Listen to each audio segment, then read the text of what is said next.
এই সূরা আন-নজুলের দিকে যদি আপনি তাকান, হযরত ইবনে আব্বাস রাদিয়াল্লাহু তাআলা হতে বর্ণিত, তিনি বলেন আল্লাহর নবীর উপরে যখন কোরআনুল কারীমের আয়াত নাযিল করা হলো, ওয়া আনদির আশিরাতাকাল আকরাবিন, নবী আপনি আপনার নিকটাত্মীয় পরিবার পরিজনকে সতর্ক করুন।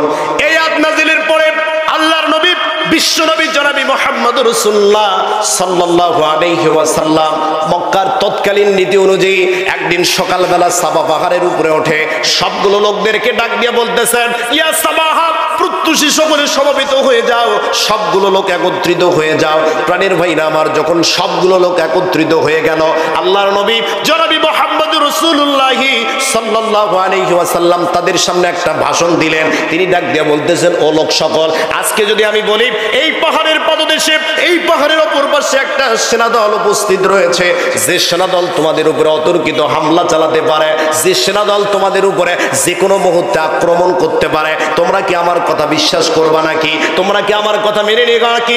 আল্লাহর নবী যখন এই কথা মানুষদের সামনে বললেন, তখন সবগুলো লোক একত্রে বলে উঠল, অবশ্যই বিশ্বাস করব, কারণ হলো মাযাররাবনা আলাইকা ইল্লা সিদকা, আমরা এতদিন যাবত আপনার কাছ থেকে সত্য ব্যতীত আর কিছু পাই নাই। সুবহানাল্লাহ পড়েন। এবার আল্লাহর নবী জনাবে মুহাম্মদুর রাসূলুল্লাহ সাল্লাল্লাহু আলাইহি ওয়াসাল্লাম বলতেছেন, ফা ইন্না নাযীরুল লাকা, ও দুনিয়ার মানুষেরা শুনে নাও, ফা ইন্না নাযীরুল লাকা বাইনা ইয়াদা আযাবিন শাদীদ, আমি কিয়ামতের কঠিন প্রাককালে, কিয়ামতের পুরো মুহূর্ত দিয়া তোমাদের নিকট সতর্ককারী রূপে আগমন করেছি।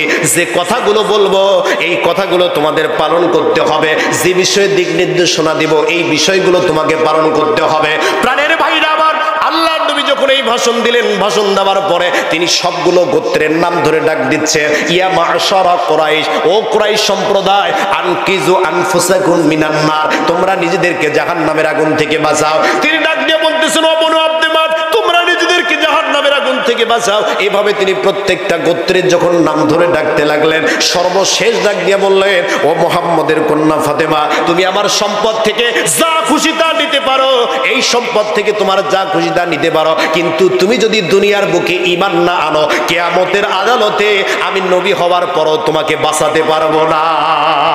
আল্লাহু আকবার বলে। এই আবু লাহাবের পরিচয় যদি আপনি একটু তাকান, আবু লাহাবের যদি দিকে আপনি তাকান, তার পরিচয় যদি আপনি একটু জানতে চান, এই আবু লাহাব ছিল আব্দুল মুতাল্লিবের 10 জন পুত্রের অন্যতম একজন পুত্র। শুধুমাত্র তাই নয়, গৌরবর্ণ লালিমাযুক্ত অধিকারী হওয়ার কারণে তাকে বলা হতো আবু লাহাব, মানে হলো অগ্নি স্ফুলিঙ্গওয়ালা। এই অগ্নি স্ফুলিঙ্গর বলা হতো। তার আসল নামটা রাব্বুল আলামিন কোরআনে উল্লেখ করেন নাই, যা ছিল তাওহীদের সঙ্গে সরাসরি সাংঘর্ষিক। প্রাণের ভাইরা আমার, একটু খেয়াল করেন, এই আবু লাহাব আল্লাহর নবীর এমন প্রিয় চাচা ছিলেন, তাকে যখন আল্লাহর নবীর জন্মের সংবাদ শোনানো হলো, দাসী সুআইবা যখন তাকে গিয়ে বলল, আপনার যে মৃত্যু ভাই আব্দুল্লাহ, এই আব্দুল্লাহ তো বংশ রক্ষা হয়েছে, মুহাম্মদ সাল্লাল্লাহু আলাইহি সাল্লাম জন্মগ্রহণ করেছে। আল্লাহর নবীর জন্মের সংবাদ শুনে এই চাচা আবু লাহাব মক্কার সর্বত্রে দৌড়াদৌড়ি করতে লাগলো, আর ডাক দিয়ে বলতে লাগলো, আমার মৃত্যু ভাই আব্দুল্লাহর বংশ রক্ষা পেয়েছে, আমার ভাতিজা হয়েছে। এবং এই সংবাদ দেওয়ার জন্য তিনি একটা দাসীকে, দাসী সুআইবাকে মুক্ত করে দিলেন। সুবহানাল্লাহ পড়েন। প্রাণের ভাইরা আমার, আবু লাহাবের পরিণতির যদি দিকে আপনি একটু তাকান, এই আবু লাহাব তার পরিণতি, মৃত্যু কিভাবে হয়েছিল, প্রাণের ভাইরা আমার একটু খেয়াল করেন। বদর যুদ্ধের যখন সংবাদ শুনলেন পরাজিত হয়েছে, মুসলমানদের কাছে যখন পরাজিতর সংবাদ শুনলেন, এই আবু লাহাবের বদর যুদ্ধের কিছুদিন পরে তার শরীরের ভিতরে একটা গুটি বসন্ত রোগ দেখা দিল। এমন একটা রোগ, যে রোগটা মানুষের শরীরের ভিতরে আসলে করোনা যেমন একজনের কাছ থেকে আর একজনের কাছে চলে যায়, তখনই ওই সময়ের ভিতরে গুটি বসন্ত রোগ এমন একটা রোগ ছিল, যে রোগটা একজনের শরীর থেকে আর একজনের শরীরের ভিতরে যায়। এই রোগ যখন হয়ে গেল, এই রোগ হওয়ার পরে তার পুত্র, স্ত্রী, সন্তান সবাই ছেড়ে চলে গেল। প্রাণের ভাইরা আমার, মৃত্যুর 3 দিন পরে লাশে পচন ধরে গেছে আবু লাহাবের, লাশ তোলার কোনো মানুষ নাই। এবার যখন 3 দিন পরে লাশে যখন পচন ধরে গেছে, পুত্র উতবা এবং ওতাইবা একটা কুরাইশ বংশের লোকের সাহায্য নিয়ে ওই মক্কার উঁচু ভূমিতে নিয়ে গিয়ে আবু লাহাবের লাশটাকে লাঠি দিয়ে ফেলে দিল। দেওয়ার পর পাথর নিক্ষেপ করলো। আল্লাহ রাব্বুল আলামিন বলেন, নেতা হওয়ার পরও আল্লাহর নবীর উপরে ঈমান না আনার কারণে এমন বেইজ্জতি করলাম, কিয়ামতের আগ পর্যন্ত যাতে পৃথিবীর মানুষগুলো মনে রাখতে পারে। প্রাণের ভাইরা আবার, সেই কোরআন থেকে মহাগ্রন্থের মহাবিশ্বয় কোরআনুল কারীম থেকে ছোট্ট একটা সূরা আপনাদের সম্মুখে তেলাওয়াত করেছি। এই সূরা থেকে সংক্ষিপ্ত তাফসীর করার চেষ্টা করব। আপনারা রাজি আছেন কি? একটু জোরে বলেন, রাজি আছেন কি? 20 থেকে 30 মিনিট যদি সময় দেওয়া লাগে থাকবেন তো ইনশাল্লাহ? থাকবেন ইনশাল্লাহ? প্রাণের ভাইরা আমার, তাফসীর যদি আপনি করতে যান, এই তাফসীর মানে কি? তাফসীরের বাংলা অর্থ কি? তাফসীর শব্দটা ভাবে তাফঈল থেকে এসেছে। এর শাব্দিক অর্থ হচ্ছে ব্যাখ্যা, বিশ্লেষণ করা, উন্মোচন করা, উন্মুক্ত করা। এই তাফসীরুল কোরআন মানে হচ্ছে কোরআন থেকে কোরআনের যে সার নির্দেশ কথাগুলো রয়েছে, ভেতরের কথাগুলো রয়েছে, এই কথাগুলো মানুষদের সামনে সুন্দরভাবে উপস্থাপন করা। জোরে বলুন সুবহানাল্লাহ। আর যদি আপনি তাফসীর করতে যান, তাফসীরে মাজাহারের দিকে যদি আপনি তাকান, এই তাফসীরে মাজাহারের লেখক বলতেছেন তাফসীর করতে গেলে আপনাকে 5টা নিয়ম মানতে হবে। কয়টা? একটু জোরে বলেন কয়টা? এখানে স্টেজে যারা রয়েছেন আলেম ওলামা তারা সবাই জানেন, কিন্তু সাধারণ মানুষেরও জানার দরকার আছে না নাই? জোরে বলেন আছে না নাই? তাফসীর করতে গেলে 5টা নিয়ম আপনাকে মানতে হবে। নাম্বার 1 হচ্ছে যে সূরা বা যে আয়াতের তাফসীর করা হয়, এই সূরা বা আয়াত আপনাকে সুন্দরভাবে মানুষদের সামনে পরিচয় করিয়ে দিতে হবে। এর যে ব্যাখ্যা, এর স্পষ্ট বিবরণ মানুষকে জানাতে হবে এবং এর তেলাওয়াত মানুষকে শোনাতে হবে। নাম্বার 2, যে 2 নাম্বার তাফসীরে মাজাহারির লেখক বলতেছেন যদি তাফসীর করা হয়, যদি কোনো মুফাসসির তাফসীর করে, 2 নাম্বার সত্য থাকবে। 2 নাম্বার নিয়ম হচ্ছে ওই যে আয়াতটা বললো, যে সূরাটা বললো, এর তরজমা করতে হবে। জোরে বলুন সুবহানাল্লাহ। নাম্বার 3 হচ্ছে মাস্ট বি, যেটা লাগবে সেটা হলো শানে নুজুল। সেটা কি? শানে নুজুল, নাজিলের প্রেক্ষাপট। এখন আমাদের বাংলাদেশে অনেক ওয়াজের নামে ওয়াজ করা হয়, আয়াত পড়া হয় হলো কুল হু আল্লাহ, তাফসীর করা হয় কারবালা। কথা বলেন ঠিক না ব্যাঠি? এই যে ওয়াজের নামে ওয়াজ হবে ততক্ষণ আপনারা বুঝবেন যতক্ষণ আয়াত যেটা পড়া হলো ওই আয়াতের যদি শানে নুজুল মানুষদেরকে না জানানো হয়, না বলা হয়, বুঝতে হবে ওখানে তাফসীর হচ্ছে না। কথা বলেন ঠিক না ব্যাঠি? 4 নম্বর যে ব্যাখ্যা দিলেন সেইটা হলো যে সূরা বা আয়াত তেলাওয়াত করা হয় এটার বাস্তব ব্যাখ্যা মানুষদের সামনে উপস্থাপন করতে হবে। নাম্বার 5 হচ্ছে এখান থেকে শিক্ষা নিয়ে বাড়ি যেতে হবে। জোরে বলুন সুবহানাল্লাহ। এই আলোকে আমি আপনাদের সামনে পবিত্র কোরআনুল কারীমের 114টি সূরার মধ্যে 111 নম্বর সূরা, 111 নম্বর সূরা ধারাবাহিক অনুসারে যে সূরার বর্ণনা, 111 নম্বর সূরা তেলাওয়াত করেছি। যে সূরার নাম হচ্ছে সূরা লাহা। সূরার নাম কি? জোরে বলেন, সূরার নাম কি? সূরা লাহা মানে হলো অগ্নি স্ফুলিঙ্গ। এই সূরার ভিতরে 5টা আয়াত রয়েছে। আল্লাহ রাব্বুল আলামিন এই সূরার ভিতরে 29টা শব্দ দিয়েছেন, 81টা বর্ণ দিয়েছেন। মাশহুর উলামায়ে কেরামের মতে এই সূরাটা রাসূল সাল্লাল্লাহু আলাইহি ওয়াসাল্লামের মক্কি জিন্দেগিতে অর্থাৎ হিজরতের পূর্বে নাজিল হয়েছে। সুবহানাল্লাহ পড়েন। এই সূরার ভিতরে আল্লাহ রাব্বুল আলামিন 1 থেকে 3 নম্বর আয়াতে কারিমায় আবু লাহাব রাসূল সাল্লাল্লাহু আলাইহি ওয়াসাল্লামের চাচা সম্পর্কে কিছু বিধান নাজিল করলেন। 4 থেকে 5 নম্বর আয়াতে কারিমায় আল্লাহ রাব্বুল আলামিন তার স্ত্রী সম্পর্কে কিছু বিধান নাজিল করলেন। সংক্ষিপ্ত আলোচনা হবে। রাজি আছেন তো আপনারা? জোরে বলেন, রাজি আছেন তো আপনারা? প্রাণের ভাইরা আমার, খেয়াল করেন এই সূরার শানে নুজুলের দিকে যদি আপনি তাকান, হযরত ইবনে আব্বাস রাদিয়াল্লাহু তাআলা হতে বর্ণিত, তিনি বলেন আল্লাহর নবীর উপরে যখন কোরআনুল কারীমের আয়াত নাজিল করা হলো, ওয়া আনদির আশিরাতাকাল আকরাবিন, নবী আপনি আপনার নিকটাত্মীয় পরিবার পরিজনকে সতর্ক করুন। এই আয়াত নাজিলের পরে আল্লাহর নবী বিশ্ব নবী জনাবি মুহাম্মদুর রাসূলুল্লাহ সাল্লাল্লাহু আলাইহি ওয়াসাল্লাম মক্কার তৎকালীন নীতি অনুযায়ী একদিন সকালবেলা সাফা পাহাড়ের উপরে ওঠে সবগুলো লোকদেরকে ডাক দিয়ে বলতেছেন, ইয়া সাবাহা, প্রত্যুষী সকলে সমবেত হয়ে যাও, সবগুলো লোক একত্রিত হয়ে যাও। প্রাণের ভাইরা আমার, যখন সবগুলো লোক একত্রিত হয়ে গেল, আল্লাহর নবী জনাবি মুহাম্মদুর রাসূলুল্লাহ সাল্লাল্লাহু আলাইহি ওয়াসাল্লাম তাদের সামনে একটা ভাষণ দিলেন। তিনি ডাক দিয়ে বলতেছেন, ও লোক সকল, আজকে যদি আমি বলি এই পাহাড়ের পদদেশে, এই পাহাড়ের অপর পাশে একটা সেনাদল উপস্থিত রয়েছে, যে সেনাদল তোমাদের উপরে অতর্কিত হামলা চালাতে পারে, যে সেনাদল তোমাদের উপরে যে কোনো মুহূর্তে আক্রমণ করতে পারে, তোমরা কি আমার কথা বিশ্বাস করবা নাকি? তোমরা কি আমার কথা মেনে নেবা নাকি?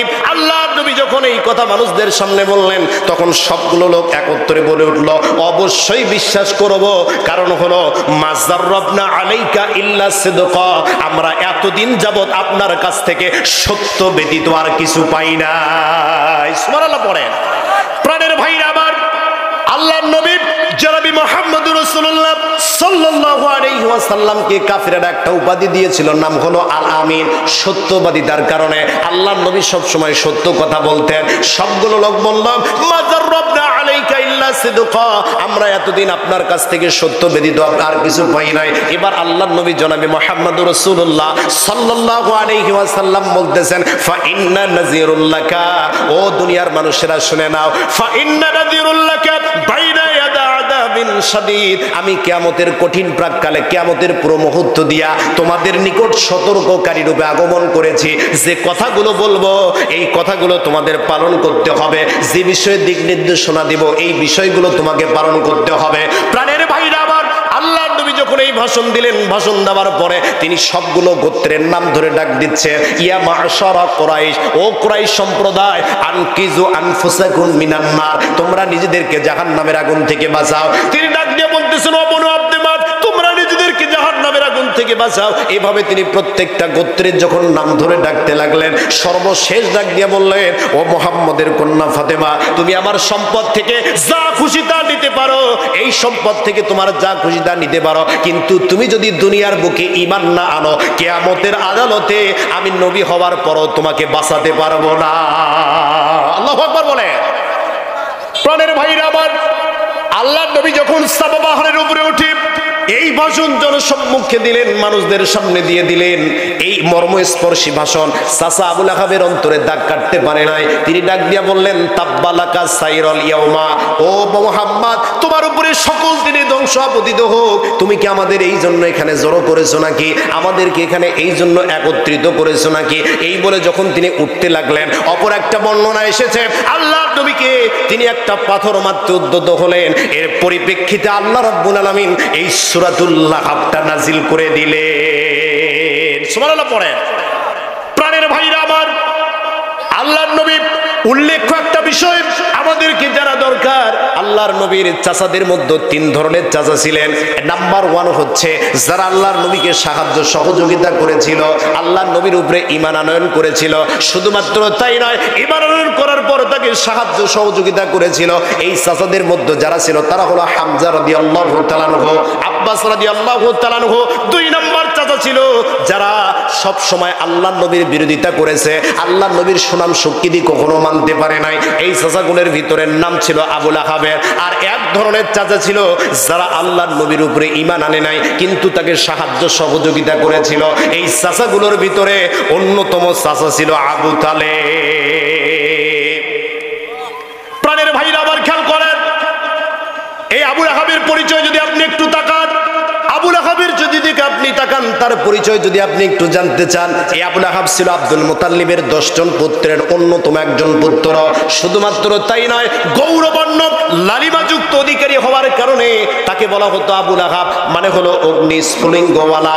এই অগ্নি স্ফুলিঙ্গওয়ালা বলা হতো। তার আসল নামটা রাব্বুল আলামিন কোরআনে উল্লেখ করেন নাই, যা ছিল তাওহীদের সঙ্গে সরাসরি সাংঘর্ষিক। প্রাণের ভাইরা আমার একটু খেয়াল করেন, এই আবুল আহাব আল্লাহর নবীর এমন প্রিয় চাচা ছিলেন, তাকে যখন আল্লাহর নবীর জন্মের সংবাদ শোনানো হলো, দাসী সুআইবা যখন তাকে গিয়ে বলল, আপনার যে মৃত্যু ভাই আব্দুল্লাহ, এই আব্দুল্লাহ তো বংশ রক্ষা হয়েছে, মুহাম্মদ সাল্লাল্লাহু আলাইহি সাল্লাম জন্মগ্রহণ করেছে। আল্লাহর নবীর জন্মের সংবাদ শুনে এই চাচা আবুল আহাব মক্কার সর্বত্রে দৌড়াদৌড়ি করতে লাগলো আর ডাক দিয়ে বলতে লাগলো, আমার মৃত্যু ভাই আব্দুল্লাহর বংশ রক্ষা পেয়েছে, আমার ভাতিজা হয়েছে। এবং এই সংবাদ দেওয়ার জন্য তিনি একটা দাসীকে, দাসী সুআইবাকে মুক্ত করে দিলেন। সুবহানাল্লাহ পড়েন। এত ভালোবাসতেন আল্লাহর নবীকে, এত মহব্বত করতেন। শুধুমাত্র তাই নয়, নবুয়ত পূর্বকালে তার যে 2 জন পুত্র ছিল, উতবা এবং উতাইবা, এই 2 পুত্রের সঙ্গে আল্লাহ রাসূলের 2 জন কন্যা উম্মে কুলসুম এবং রুকাইয়ার বিবাহ হয়েছিল।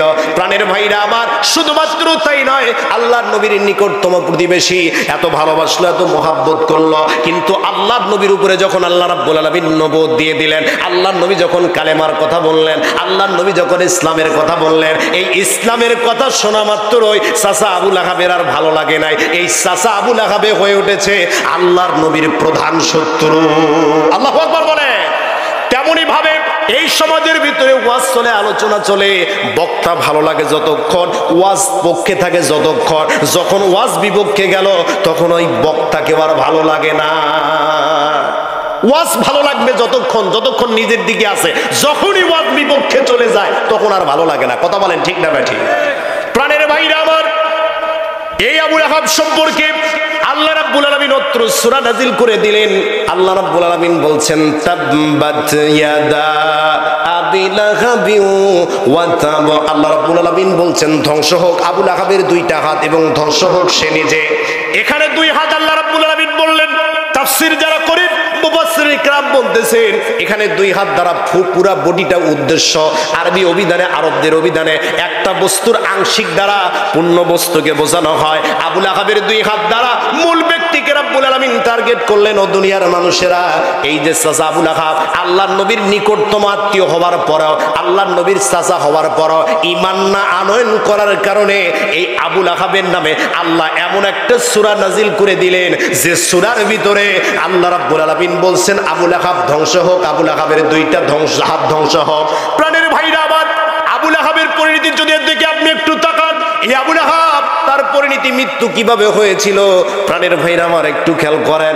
বদর যুদ্ধের যখন সংবাদ শুনলেন পরাজিত হয়েছে, মুসলমানদের কাছে যখন পরাজিতর সংবাদ শুনলেন, এই আবু লাহাবের বদর যুদ্ধের কিছুদিন পরে তার শরীরের ভিতরে একটা গুটি বসন্ত রোগ দেখা দিল।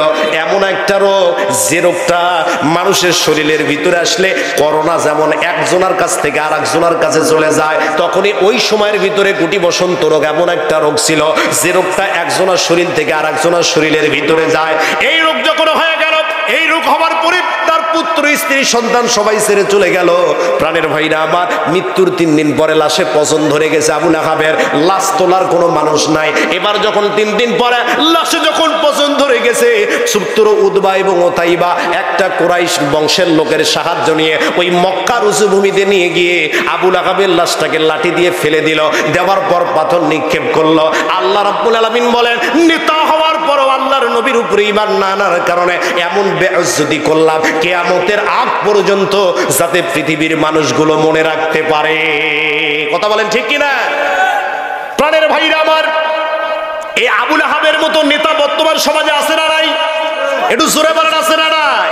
নেতাদের অবস্থা আর কি বলবো, নেতাদের আলোচনায় যদি চলে যেতে চাই লাইন আলাদা করা লাগে, তবু বলতে হয় বাংলাদেশের নেতাদের অবস্থা হয়েছে একরকম। এরা শুধুমাত্র জনগণের সম্পদ কিভাবে তছরুপ করা যায়, জনগণের অর্থ সম্পদ কিভাবে মারা যায়, কেমন করে গরিবকে আরো গরিব করা যায়, ধনীকে আরো ধনী করা যায়, এই চিন্তায় ব্যস্ত। কথা বলেন ঠিক না ঠিক? প্রাণের ভাইরা আমার, আল্লাহ রাব্বুল আলামিন কোরআনুল কারীমের সূরা হজের ভিতরে ইসলামিক নেতার বৈশিষ্ট্য দান করেছেন। যারা ইসলামিক নেতা হবে তাদের বৈশিষ্ট্য কি হবে? আল্লাহ রাব্বুল আলামিন বলছেন আল্লাযীনা ইম্মাক্কান্নাহুম ফিল আরদি আকামুস সালাতা ওয়া আতুস যাকাতা ওয়া আমরু বিল মা'রুফি ওয়া নাহাউ আনিল মুনকার। আল্লাহু আকবার বলে। আল্লাহ রাব্বুল আলামিন বলছেন দুনিয়ার মানুষেরা, দুনিয়াতে নেতার অভাব নাই, কত নেতা দেখলা। এই যে নেতা দেখলা, ইসলামিক নেতা যারা হবে তাদের বৈশিষ্ট্য হলো 4টা, একটু খেয়াল করেন। কোরআন থেকে আলোচনা করতেছি। আল্লাহ রাব্বুল আলামিন বলছেন যারা ইসলামিক নেতা হবে তাদের বৈশিষ্ট্য হবে 4টা। আল্লাযীনা ইম্মাক্কান্নাহুম ফিল আরদি, আল্লাহ বলতেছেন আমি যদি তাদেরকে জমিনের ভিতরে প্রতিষ্ঠিত দান করি, আমি যদি তাদের হাতে ক্ষমতা দেই, ক্ষমতা পাওয়ার পরে প্রথম যে কাজটা তারা করবে সেইটা হলো আকামুস সালাতা, সমাজের ভিতরে নামাজ প্রতিষ্ঠা করবে, সালাত প্রতিষ্ঠা করবে।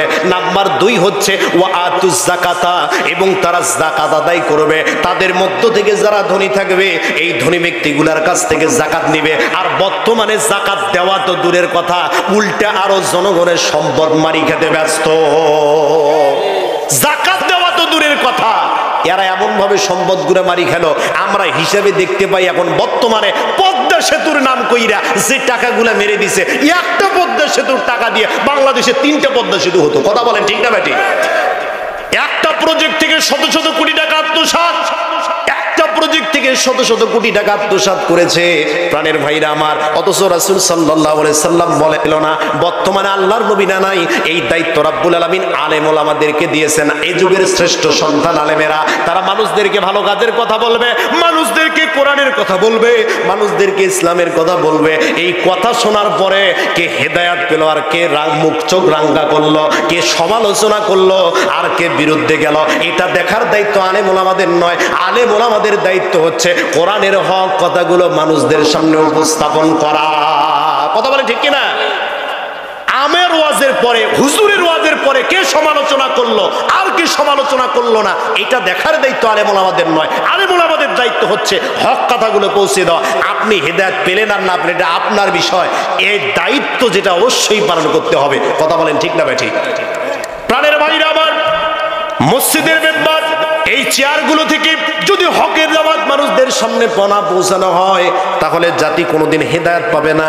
হকের দাওয়াতগুলো যদি মানুষদের সামনে উচ্চারণ করা না হয় তাহলে জাতি কোনোদিন হেদায়েত পাবে না। কারণ হলো আল্লাহ রাব্বুল আলামিন আলেম ওলামাদেরকে দায়িত্ব দিয়েছেন সুন্দর কথাগুলো মানুষদের সামনে উপস্থাপন করার জন্য। প্রাণের ভাইরা আমার, প্রথমে একটা আয়াতে কারিমা তেলাওয়াত করেছিলাম। আল্লাহ রাব্বুল আলামিন বলছেন কোরআনের ভিতরে সবগুলো বিষয়ের সুস্পষ্ট বর্ণনা জানিয়ে দিয়েছি। প্রাণের ভাইরা আমার একটু খেয়াল করেন। আপনারা প্রশ্ন করতে পারেন, হুজুর এই যে কোরআনটা আল্লাহ নাজিল করলেন, এই কোরআনটা কোন মাসে নাজিল করলেন? প্রশ্ন হতে পারে না? এ কথা বলেন, প্রশ্ন হতে পারে না? আপনি যদি কোরআনের কাছে জানতে চান কোরআন কোন মাসে তোমাকে নাজিল করা হলো, 12টা মাস আল্লাহ রাব্বুল আলামিন দিয়েছেন, এই 12 মাসের মধ্যে কোন মাসে তোমাকে নাজিল করা হলো কোরআন জানিয়ে দিচ্ছে। শাহরু রমাদানাল্লাযী উনজিলা ফীহিল কুরআন, আল্লাহ রাব্বুল আলামিন বলছেন রমজান মাস তো সেই মাস যে মাসে আল্লাহ রাব্বুল আলামিন এই কোরআনুল কারীমটা নাজিল করে দিয়েছে। আপনি যদি বলেন কোরআন রমজান মাসে তোমাকে নাজিল করা হলো, ও কোরআন দিনে আসলা নাকি রাত্রে আসলা, কোন সময় আসলা একটু জানায় দাও। যদি আপনি কোরআনের কাছে এই বিষয়গুলো জানতে চান, কোরআন জানায় দিচ্ছে ইন্না আনজালনাহু ফি লাইলাতিল কদর। আল্লাহু আকবার বলে। কোরআন কেমনে সব বিষয়ের ব্যাখ্যা দিয়ে দেন, কেমনি সব বিষয়ের প্রশ্নের উত্তর দিয়ে দিচ্ছে। আপনি প্রশ্ন করলেন কোরআন রে বুঝলাম রমজান মাসে এসেছ, ও কোরআন কোন দিন আসলা, রাতে আসলা না দিনে আসলা? আল্লাহ রাব্বুল আলামিন বলছেন ইন্না আনজালনাহু ফি লাইলাতিল কদর, এটা তো পবিত্র মহিমাময় রজনীতে আল্লাহ রাব্বুল আলামিন কোরআনটা নাজিল করে দিয়েছে। প্রাণের ভাইরা আমার, শুধুমাত্র তাই নয়, আল্লাহর কোরআন, এই কোরআন মানুষদেরকে হেদায়েতের জন্য এসেছে। এই কোরআন মানুষকে সব বিষয়ের ব্যাখ্যা দিয়ে দেয়। প্রাণের ভাইরা আমার, একটু খেয়াল করেন আল্লাহর কোরআন কেমনে মানুষকে হেদায়েত করে, একটু খেয়াল করেন, একটু ব্যাখ্যা করেন। প্রাণের ভাইরা আমার, ইসলামের দ্বিতীয় খলিফা আমিরুল মুমিনিন হযরত ওমর রাদিয়াল্লাহু তাআলা আনহু যখন তিনি রানিং প্রেসিডেন্ট, রানিং ক্ষমতায় আছেন, এমন সময় তিনি মসজিদে নববীর ভিতরে বসে আছেন। এমন সময় সাহাবীদের ভিতরে যে সাহাবীগুলোকে কোরআনের দাওয়াত দেওয়া হয়েছিল, যে সাহাবীগুলোকে পুলিশ বাহিনীতে নিয়োগ দেওয়া হয়েছিল, এই সাহাবীগুলোর ভিতরে একদল সাহাবী আল্লাহর নবী সাহাবী ওমরের কাছে একটা লাশ নিয়ে উপস্থিত হলো। এমন একটা লাশ, তার দাড়ি নাই, মোছ নাই, উপর থেকে বোঝা যাচ্ছে না লাশটা মেয়ের লাশ নাকি ছেলের লাশ। আমিরুল মুমিনের কাছে লাশটা এসে বলতেছেন, ও আমিরুল মুমিনিন, এই যে লাশটাকে আপনি দেখতে পাচ্ছেন, এই লাশটা আপনার বাড়ির পাশে, অর্থাৎ আপনার বাড়ির পাশে লাশটাকে পেয়েছি, কিন্তু লাশটা কার কে খুন করলো এই তথ্য আমরা এখনো জানতে পারি নাই। আল্লাহু আকবার বলেন।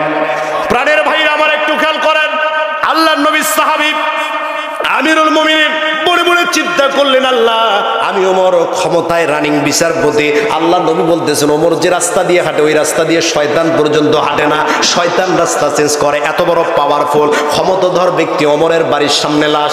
আমিরুল মুমিনিন হযরত ওমর ডাক দিয়ে বলতেছেন, আমার কওমের লোকেরা, ও সাহাবীর দলেরা, তোমাদেরকে যাদেরকে পুলিশ বাহিনীতে নিয়োগ দেওয়া হয়েছিল, তাড়াতাড়ি করে তোমরা লাশটার তদন্ত শুরু করে দাও। কে খুন করলো, কারা খুন করলো, কার লাশ, একটু তাড়াতাড়ি ব্যবস্থা করো। কারণ হলো এই লাশ সম্পর্কে যদি সুষ্ঠু তদন্ত না করতে পারি, এই লাশ সম্পর্কে যদি বিচার বিশ্লেষণ না করতে পারি, আল্লাহর দরবারে আমি ওমরকে কাঠগড়ায় দাঁড়াতে হবে। কথা বলেন ঠিক কিনা? কারণ হলো আল্লাহ রাব্বুল আলামিন যাদেরকে বিচারকের দায়িত্ব দিয়েছেন দুনিয়ার বুকে, তারা যদি বিচার ব্যবস্থা পাওয়ার পরে, বিচার ব্যবস্থার দায়িত্ব পাওয়ার পরে নিজের মন মতো বিচার ব্যবস্থা করে, নিজের খেয়াল খুশি মতো বিচার ব্যবস্থা করে, আল্লাহ রাব্বুল আলামিন বলছেন কিয়ামতের আদালতে অবশ্যই বিচারককে ধরা হবে। কারণ হলো সে নিজের খেয়াল খুশি মতো বিচার করেছে। বর্তমানে বাংলাদেশে আমরা দেখতে পাই কত আলেমকে বিনা বিচারে বছরের পর বছর আটকে রাখছিল।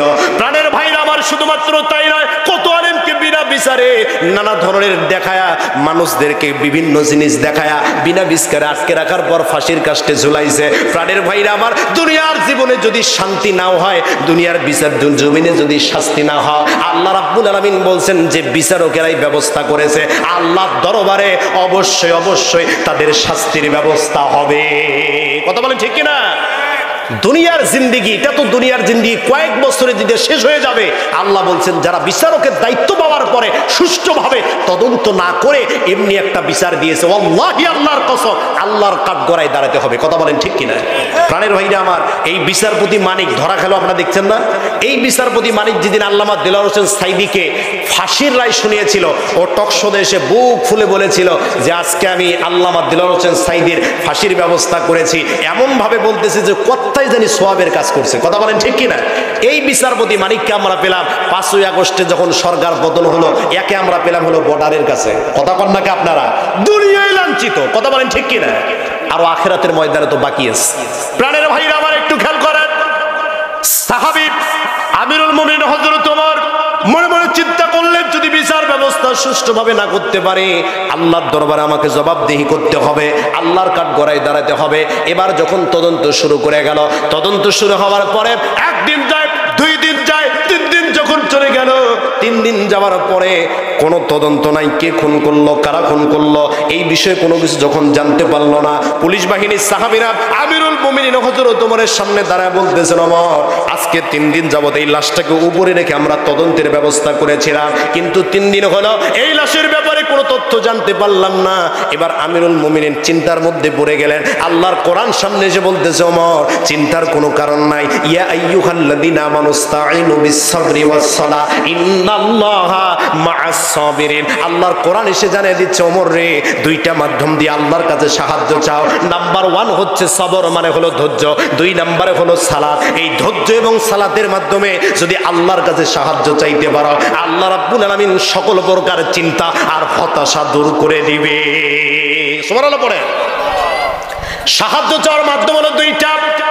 পৃথিবীর মানুষ যখন হতাশার মধ্যে পড়ে যাবে, পৃথিবীর মানুষ যখন দুশ্চিন্তার মধ্যে পড়ে যাবে, আমরা তো দিক বিদিক হয়ে যাই। আল্লাহ এখন বিপদে পড়লাম, এই বিপদে পড়ার পরে নামাজ ভুলে যায়, আল্লাহর কোরআন ভুলে যায়। কিন্তু আল্লাহ রাব্বুল আলামিন বলছেন, দুনিয়ার মানুষ বিপদে পড়ার পর আল্লাহকে ভুলে যেও না, ধৈর্য ধারণ করো, সালাতের মাধ্যমে আল্লাহর কাছে সাহায্য চাও। আল্লাহ রাব্বুল আলামিন ডাক দিয়া বলেন, ধৈর্য এবং সাহায্যের যদি সালাতের মাধ্যমে আল্লাহর কাছে সাহায্য চাইতে পারো, আল্লাহ রাব্বুল আলামিন তোমাদের অন্তরের সব বিপাশাগুলো কেটে দেবে। সুবহানাল্লাহ পড়ে। প্রাণের ভাইরা আমার, আমিরুল মুমিনিন হযরত ওমর আল্লাহর দরবারে নামাজ আদায়ের পরে ডাক দিয়ে বলতেছেন, আল্লাহ আমি আমার ক্ষমতায় থাকা অবস্থা আমার বাড়ির পাশে লাশ পাওয়া গিয়েছে, এই লাশের যদি সুষ্ঠু তদন্ত না করতে পারি, ও আল্লাহ তাহলে তো আমাকে আপনার দরবারে দাঁড়াতে হবে। এমন একটা ব্যবস্থা করে দেন যে ব্যবস্থার মাধ্যমে আমরা লাশের সুষ্ঠু তদন্ত করতে পারবো। প্রাণের ভাইরা আমার, নামাজ শেষ করার পরে আল্লাহর নবীর সাহাবী ওমর রাদিয়াল্লাহু তাআলা আনহু বলে দিলেন, লাশটাকে দাফন করা হলো। দাফন করে দাও। দাফন যখন করা হলো, ঠিক তার 10 মাস অথবা 9 অথবা 10 মাস পরে ওই পুলিশ বাহিনীর সাহাবীরা আবার একটা ছোট্ট নবজাতক ভূমিষ্ঠ সন্তান, এমন একটা সন্তান যে সন্তানটা এখনই জন্মগ্রহণ করেছে, এই নবজাতক ভূমিষ্ঠ সন্তান নিয়ে আমিরুল মুমিনিন হযরত ওমরের দরবারে এসে বলতেছেন, ওমর আজ থেকে 9 থেকে 10 মাস পূর্বে যে জায়গার ভিতরে আমরা এই লাশটা পেয়েছিলাম, এই লাশটা যেখানে পেয়েছিলাম, আজকে ঠিক একই জায়গায় এই ছোট্ট সন্তান, নবজাতক সন্তানটাকে পেয়েছি। ওমর রাদিয়াল্লাহু তাআলা আনহু যখন সন্তানের দিকে তাকালে মুস্কি মুস্কি হাসা শুরু করলেন। সাহাবীরা প্রশ্ন করতেছেন, ওমর রে হাসো কে? ডাক দিয়া বলতেছেন, আজ থেকে 10 মাস পূর্বে যে লাশের তদন্ত আমরা বের করতে পারি নাই, আমার মন ডাক দিয়া বলতেছে এই ছোট্ট সন্তানের মাধ্যমে আজকে আমরা ওই লাশের তদন্ত বের করতে পারবো। শোনার দরকার আছে না নাই? একটু জোরে বলেন না কেন, আছে না নাই? এটা তাকবীর দেন, লিল্লাহে তাকবীর, লিল্লাহে তাকবীর। প্রাণের ভাইরা আমার খেয়াল করেন, লম্বা ঘটনা সংক্ষেপ করে বলতেছি। সাহাবী ওমর রাদিয়াল্লাহু তাআলা আনহু যখন তিনি দেখলেন ছোট্ট বাচ্চাটাকে নিয়ে আসছে, মদিনার ভিতরে এলান করে দিলেন, একজন ধাত্রী মহিলাকে নিযুক্ত করলেন। এই ধাত্রী মহিলাকে নিযুক্ত করার পরে তার কাছে দায়িত্ব দিয়া বললেন, ও ধাত্রী মহিলা, এই যে সন্তানটাকে তোমার কাছে আমানত দিলাম, এই সন্তানটাকে লালন পালন করো, এই সন্তানটাকে বড় করো। এই সন্তানটাকে লালন পালন করার পরে তোমার কাছে শুধুমাত্র একটা কথা থাকবে, এই সন্তানকে লালন পালন করার সময় যদি তোমার কাছে কোনো এই সন্তান, কোনো ব্যক্তি যদি সন্তানটাকে চাইতে আসে অথবা আদরের চাইতে বেশি আদর করে, বোঝা যায় না? আদরের চাইতে মানে অতি আদর যেটাকে বলে, এই আদরের চাইতে যদি বেশি আদর করে, সঙ্গে সঙ্গে আমার দরবারে তথ্য জানায় দেবা, ইনফর্ম করবা। এবার যখন ওই মহিলা সন্তানটাকে নিয়ে লালন পালন করতেছেন। প্রাণের ভাইরা আমার একটু খেয়াল করেন, 1 বছর যায়, 2 বছর যায়, 3 বছর যায়, 4 বছর যখন চলে গেল, 4 বছর যাওয়ার পরে ওই মহিলার কাছে একটা দাসী এসে ডাক দিয়ে বলতেছেন, ও মহিলা, আজকে 4 বছর যাবত তুমি সন্তানটাকে লালন পালন করো। আমার যে মালিক রয়েছে, যে মহিলা মালিক রয়েছে, ওই মহিলা মালিক এই সন্তানটাকে একটা বার দেখতে চায়, একটা নজর দেখতে চায়। যদি তুমি সন্তানটাকে একটু দিতা, তাহলে আমি আমার মালিকের কাছে নিয়ে যেতাম। এবার এই মহিলা মনে মনে চিন্তা করলেন, আজ থেকে 4 বছর আগে হযরত ওমর রাদিয়াল্লাহু তাআলা আনহু এই ছোট্ট সন্তানটাকে আমার কাছে আমানত রেখেছেন। বললেন, চলো আমিও যাব। এবার যখন সন্তানকে নিয়ে ওই মহিলার কাছে চলে গেছে, যাবার পরে মহিলা যখন সন্তানটাকে দেখছে, দেখার সঙ্গে সঙ্গে চোখ দিয়ে টপ টপ করে পানি পড়তেছে, বুকের ভিতরে জড়ায় নিছে। নেওয়ার পর হাউমাউ করে যখন কান্না শুরু করলো, আদর আদর এমন আদর করতেছে, হঠাৎ করে আনসারী মহিলার মনে পড়ে গেল, আল্লাহ 4 বছর আগে যখন সন্তান দিয়েছিল, ওমর আমাকে বলেছিল যে এই সন্তানকে যদি কোনো ব্যক্তি অতিরিক্ত আদর করে সঙ্গে সঙ্গে আমাকে জানায় দিবা। এবার তো এই তথ্যটা আমিরুল মুমিনিনের দরবারে দেওয়া উচিত। প্রাণের ভাইরা আমার, মহিলা সন্তানকে নিয়ে বাড়ির ভিতরে প্রবেশ করলেন। বাড়ির ভিতরে আসার পর আমিরুল মুমিনের দরবারে চলে গেলেন। যাওয়ার পর ডাক দিয়া বলতেছেন, আমিরুল মুমিনিন হযরত ওমর, ও ওমর, এই যে সন্তানটাকে 4 বছর আগে দিয়েছিলা, যে কথাটা বলেছিলা, আজকে 4 বছর যাবত কোনো সন্তান, কোনো মহিলা সন্তানকে দেখতে আসে নাই, কিন্তু 4 বছর পরে 5 বছরের বেলায় এই মহিলা এসেছে। সন্তানটাকে দেখা মাত্র হাউমাউ করে কান্না করে উঠলো, সন্তানটাকে বুকে জড়ায় ধরলো। হযরত আমিরুল মুমিনিন ঘটনা শোনা মাত্রই খোলা রাঙ্গা তলোয়ার নিয়ে মহিলার বাড়ির দিকে রওনা হলেন। মহিলার বাড়িতে যখন তিনি চলে গেলেন, লম্বা ঘটনার সংক্ষেপ, মহিলার বাড়িতে যাওয়ার পরে দেখতেছেন তার বাবা উঠানের ভিতরে বসে আছেন। ওমরকে দেখে দাঁড়া গেছেন, আসসালামু আলাইকুম আমিরুল মুমিনিন, আপনি আমার বাড়িতে এসেছেন, কেন আসলেন? ডাক দিয়ে বলতেছেন, তোমার কি কোনো মেয়ে আছে নাকি? বলে, হ্যাঁ, আমার এমন একটা মেয়ে আছে, যে মেয়েটা ইবাদত গুজার মেয়ে, যে মেয়েটা পরহেজগার মেয়ে, যে মেয়েটা নামাজ পড়ে, রোজা রাখে, আল্লাহর দিন মানে। আপনি কি জন্য এসেছেন? ওমর ডাক দিয়ে বলেন, কেমন নামাজ আর রোজা পড়ে সেটা তো আমি কথা বলার পর জানতে পারবো। প্রাণের ভাইরা আমার, আমিরুল মুমিনিন যখন ওই মহিলার সঙ্গে দেখা করলেন, মহিলার সঙ্গে দেখা করার পরে আমিরুল মুমিনিন হযরত ওমর রাদিয়াল্লাহু তাআলা আনহু ওই মহিলাকে ডাক দিয়ে বলতেছেন, তরবারিটা খোলা রেখে ডাক দিয়ে বলেন, ও মহিলা, সবকিছু যদি তথ্যগুলো ভালো মতে দাও, আজকে যে সন্তানটাকে এসেছিল, এই সন্তানটা তোমার কে হয়, কি জন্য তাকে তুমি এত আদর করলা, সব তথ্য যদি সুষ্ঠুভাবে দিতে পারো, তাহলে তোমাকে আমি কিছু করব না। আর যদি কোনো মিথ্যা প্রশ্রয় নাও, মিথ্যা কথা বলো, তাহলে এই যে তরবারি দেখতে পাচ্ছ, এই তরবারি দিয়ে তোমার গদ্দানটা উড়িয়ে দেব। কারণ আমি বর্তমান প্রেসিডেন্ট, ক্ষমতার ভিতরে আছি, আমি যদি কোনো অন্যায় দেখি, শাস্তি দেওয়ার মতো যোগ্যতা আমার আছে। এবার এই মহিলাকে যখন ডাক দিয়ে কথা বলতেছেন, ওই মহিলা ডাক দিয়ে বলেন, আমিরুল মুমিনিন হযরত ওমর, আপনি ঠান্ডা হন, আপনি বসে, আমি সবগুলো ঘটনা আপনার কাছে সুষ্ঠুভাবে খুলে বলবো। সুবহানাল্লাহ পড়ে। প্রাণের ভাইরা আমার, আল্লাহর নবীর সাহাবী আমিরুল মুমিনিনের কাছে ওই মহিলা ডাক দিয়ে বলতেছেন, আমিরুল মুমিনিন, আজ থেকে 10 মাস পূর্বে যে লাশটা আপনার বাড়িতে ছিল, ওই লাশটা আসলে আমি নিজে খুন করেছিলাম। আর শুধুমাত্র তাই নয়, 10 মাস পরে যে ভূমিষ্ঠ হওয়া সন্তানটা দিয়েছেন, এই সন্তানটা আসলে আমার ঔরসজাত সন্তান, এটা আমার গর্ভের ভিতরে ছিল। ডাক দিয়ে বলতেছেন, সব ঘটনাগুলো খোলা বলা। ডাক দিয়ে বলতেছেন, আমিরুল মুমিনিন হযরত ওমর, আপনি একটা বিষয় খেয়াল করে দেখেন, যে ছেলেটাকে আপনি দেখতে পেয়েছিলেন, যার দাড়ি নাই, মোছ নাই, উপর থেকে বোঝা যাচ্ছে না লাশটা মেয়ের লাশ নাকি ছেলের লাশ। মনে আছে আপনাদের? কথা বলেন, মনে আছে আপনাদের? আমিরুল মুমিনিন এই লাশটাকে, এই ব্যক্তিটাকে, তার একজন মায়ের, তার যে মা ছিল, তার সঙ্গে আমার ভালো সম্পর্ক ছিল, এই মাটা আমার কাছে রেখে গিয়েছিল, বলেছিল এইটা আমার একটা মেয়ে সন্তান, এই মেয়ে সন্তানটাকে তুমি একটু, তোমাকে আমি আমার মেয়ের মতো মনে করি, আমার আর একটা মেয়েকে তুমি দেখে শুনে রাখবা। এই কথা বলে যখন মহিলা চলে গিয়েছিল এক জায়গায়, আমিরুল মুমিনিন হযরত ওমর, এই মহিলা, এ তো মহিলা ছিল না, দেখতে মহিলার মতো ছিল, কিন্তু ছিল পুরুষ। এই পুরুষ নামক মানুষটা আমার সঙ্গে জিনায় লিপ্ত হয়েছে। আমিরুল মুমিনিন যখন জিনায় লিপ্ত হলো, আমি তো একজন ইবাদত পরহেজগার মহিলা, মাথার রাগকে কন্ট্রোল করতে পারি নাই, সঙ্গে সঙ্গে এই মানুষটাকে আমি হত্যা করেছি। হত্যা করার পরে লাশটা আপনার বাড়ির পাশে রেখে এসেছি। আমিরুল মুমিনিন 10 মাস পরে ওর সন্তানটা যখন আমার পেট থেকে গর্ভপাত হলো, আবার সন্তানটা ওইখানে রেখে এসেছি। আমিরুল মুমিনিন যখন সব ঘটনাগুলো খুলে শুনলেন, সব ঘটনাগুলো শোনার পর ডাক দিয়া বলতেছেন, তুমি উচিত কাজটাই করেছো, ঠিক কাজটাই করেছো। কারণ হলো, আপনি খেয়াল করেন, আল্লাহর বিধান অনুযায়ী যদি কোনো যুবক বিবাহের পূর্বে জিনার ভিতরে ভিতরে লিপ্ত হয়, যদি কোনো যুবতী বিবাহের পূর্বে জিনার ভিতরে লিপ্ত হয়, ইসলামিক আইন মতো তাকে 100 বেত্রাঘাত করে 1 বছরের জন্য এলাকা ছাড়া করতে হবে। হুজুর কথা বলেন না কেন? এলাকা ছাড়া করতে হবে, এটা বিধান ইসলামিক আইন মতো।